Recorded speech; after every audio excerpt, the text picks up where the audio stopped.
আপনি জানেন নবীজির সাল্লাল্লাহু আলাইহি ওয়াসাল্লাম জীবনে এমন অনেক ঘটনা ঘটেছে যা মানুষের সাধ্যের বাইরে, একেবারে আল্লাহর পক্ষ থেকে অলৌকিক নিদর্শন। প্রথম অলৌকিক ঘটনা, মক্কার কুরাইশরা যখন প্রমাণ চাইল, নবীজি সাল্লাল্লাহু আলাইহি ওয়াসাল্লাম চাঁদের দিকে ইশারা করলেন, আর চাঁদ দুই টুকরো হয়ে গেল।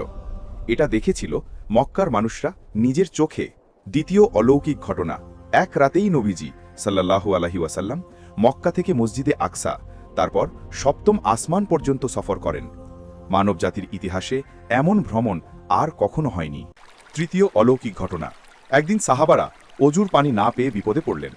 নবীজি সাল্লাল্লাহু আলাইহি ওয়াসাল্লাম নিজের হাত উঠালেন, আর আঙুলের ফাঁক দিয়ে পানি বের হতে লাগল। সব সাহাবা সেই পানি দিয়ে অজু করলেন। এই ঘটনাগুলো প্রমাণ করে নবীজি কেবল একজন মানুষ নন, তিনি ছিলেন আল্লাহর প্রেরিত শেষ রসূল।